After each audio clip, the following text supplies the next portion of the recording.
vocês? Espero que sim. Passando hoje para dar uma dica muito rápida sobre os princípios da ação penal pública. Para isso, nós temos que conceituar as duas grandes espécies de ação penal. Então nós temos a ação penal pública, nós temos a ação penal privada. Nós faremos um outro vídeo para falar dos princípios da ação penal privada. Vamos nos concentrar hoje nos princípios da ação penal pública. Por que ação penal pública? Porque a tutela jurisdicional irá recair sobre assuntos, sobre temas, sobre direitos que sejam de interesse coletivo, de interesse social. Então note, quando ocorre um crime de roubo ou um crime de homicídio, são crimes que perturbam toda a sociedade, portanto são ações penais de interesse público. Então é uma ação penal pública. Muito bem, isso do ponto de vista do legislador. Por que ele elegeu esse tipo de delito a ser perquirido através de uma ação penal pública? Vamos ver agora do ponto de vista jurídico. O artigo 100 do Código Penal, ele especifica quando que a ação vai ser pública condicionada, pública incondicionada, privada. Todas as regras para determinar o tipo de ação estão determinadas no artigo 100 do Código Penal. Veja só, quando eu faço a leitura da parte especial do Código Penal, então, por exemplo, lá nos crimes contra a honra, eu vou verificar que tem um dispositivo que diz o seguinte: se procede mediante queixa. Queixa é a petição inicial da ação penal privada. Então, o próprio artigo te diz, olha, nesse caso é uma ação penal privada. Por quê? Porque o interesse é estritamente privado.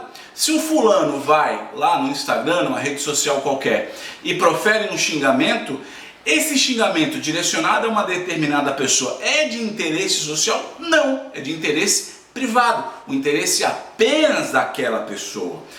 Veja, o próprio dispositivo especifica, trata-se de uma ação penal privada. No mesmo contexto, lendo a parte especial, vamos pegar, por exemplo, o crime de ameaça. No crime de ameaça está especificado, se procede mediante representação.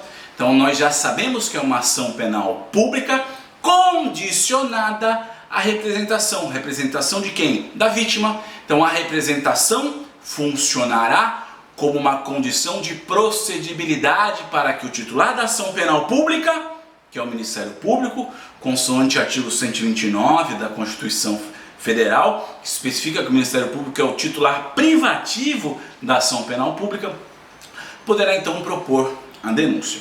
Muito bem, e a ação penal pública incondicionada? Onde que eu acho na parte especial a especificação de que será uma ação penal pública incondicionada? Veja, o artigo 100, ele simplesmente especifica que a ação penal pública incondicionada, ela é muito maior do ponto de vista quantitativo, tem muito mais delitos que são perquiridos por esse tipo de ação. Quando você lê a parte especial e o artigo, o dispositivo de lei, ele não especifica qual é o tipo de ação, quando ele silencia, então nós já sabemos que é uma ação penal pública incondicionada. Então se você, por exemplo, pegar o artigo 121 do Código Penal, matar alguém, você vai ler lá, matar alguém, pena de 6 a 20 anos de reclusão. Parágrafo 1º, homicídio privilegiado. Parágrafo 2º, homicídio qualificado, as circunstâncias qualificadoras. E você vai verificar que ele não fala absolutamente nada quanto ao tipo de ação. Se penal pública condicionada, se pública incondicionada, se privada. Então veja, se o legislador ele silencia, significa que se aplica a regra geral, tratando-se de uma ação penal pública incondicionada. Então, delimitamos o tema, trouxemos o artigo 100 do Código Penal, que é muito importante ao seu estudo, e agora vamos falar dos princípios da ação penal pública. Eu vou elencar aqui 4 princípios, mas você estudando, você vai ver na doutrina que podem ter alguns doutrinadores, alguns autores que colocam mais, colocam menos, mas esses são os princípios nucleares da ação.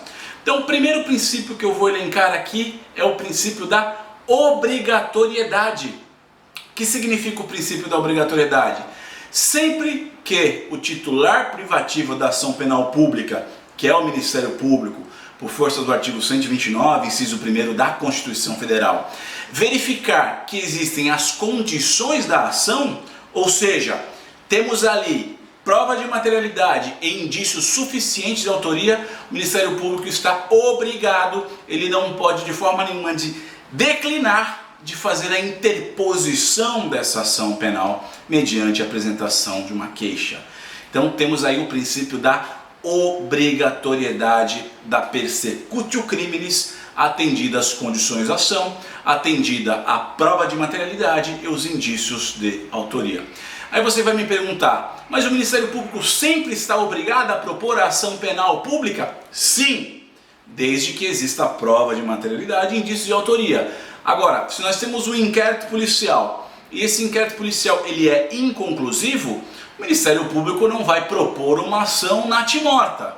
Razão pela qual, se o inquérito não conseguiu trazer os elementos suficientes para provar a materialidade, ou quando provada a materialidade, os indícios de autoria são parcos, são insuficientes, então o Ministério Público ele poderá se manifestar pelo arquivamento desse inquérito policial, não propondo por conseguinte a ação penal. Então o princípio da obrigatoriedade, ele traz a regra quando tiverem preenchidos os requisitos, as condições da ação. Agora, também nenhum tipo de ação, nenhum tipo de persecução penal será proposta sem qualquer base legal. Muito bem, falamos do princípio da obrigatoriedade. Falaremos então agora do princípio da oficiosidade. O que significa isso? Senhores, somente o Ministério Público, que é um órgão oficial instituído pelo Estado, poderá propor as ações penais públicas. Então, o princípio da oficiosidade está relacionado à instituição desse órgão, que é o Ministério Público, que é um órgão oficial para a propositura das ações penais. Veja, o Ministério Público, enquanto instituição, não é um órgão meramente persecutório. Terceiro princípio, princípio da indisponibilidade. O que significa isso, meus queridos? Uma vez proposta a ação penal pública, o promotor de justiça, que é o titular exclusivo, o titular privativo dessa ação penal, ele não pode desistir da ação. Como assim?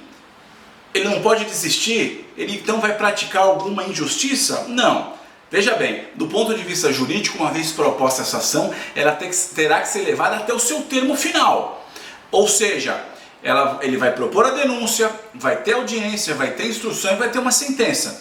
Não significa que durante a instrução o promotor não possa se convencer, eventualmente, de que não exista prova ou de que o réu é inocente.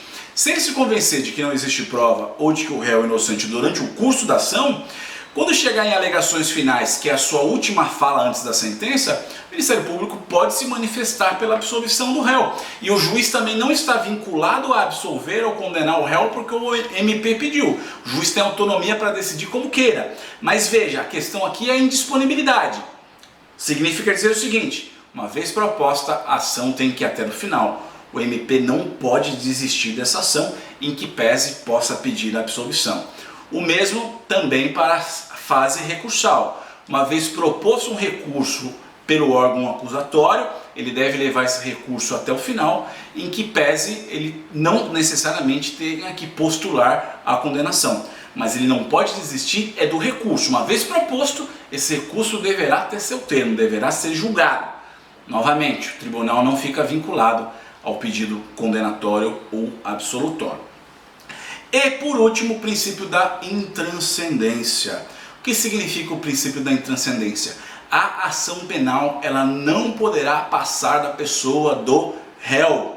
Como assim? Nós não poderemos apenar seus familiares, seus parentes em razão de uma conduta do réu. Me dá um exemplo. Vamos imaginar um motorista de ônibus, trabalha para uma companhia, está transportando os passageiros e aí, de forma culposa, em razão de negligência, imprudência ou imperícia, vem atropelar uma pessoa. Essa pessoa morre. homicídio culposo na condução de veículo automotor. Quem será perquirido pela ação penal? O motorista? Claro, mas o dono da empresa também vai sentar no banco dos réus? Não, porque a persecutio criminis não passará da pessoa do réu. O proprietário da empresa poderá responder às ações indenizatórias na esfera civil, na esfera penal, não. Aí você vai perguntar para mim assim, mas como assim? Não vai se invadir a seara patrimonial do réu para determinadas indenizações? Sim, então vamos entender. A intranscendência significa que a pena não passará da pessoa do réu. Ah, mas e as indenizações? As indenizações elas esgotarão até o limite patrimonial do réu. Então vamos pegar esse exemplo do motorista de ônibus. Se eventualmente ele pratica homicídio culposo na direção de veículo automotor e a família da vítima ingressa com uma ação civil, irá responder esse motorista até o limite do seu patrimônio. Se o seu patrimônio é de 100 mil reais e a indenização foi de 100 mil reais, esse patrimônio será consumido. Agora imaginemos que o seu patrimônio fosse de 100 mil reais e a indenização fosse fixada em 1 milhão. Pegaria a justiça esses 100 mil reais desse autor de crime e o restante dos seus familiares? Não, porque a pena não pode passar da pessoa do criminoso e vai até as indenizações vão até o limite do patrimônio daquele que praticou o ato ilícito. Então é isso, meus amigos, uma geral sobre a ação penal pública. Gostou do vídeo? Deixa comentários aqui, até para a gente saber se o nosso conteúdo está sendo relevante para você, se está fazendo sentido. Não deixe de se inscrever no canal e até o próximo vídeo.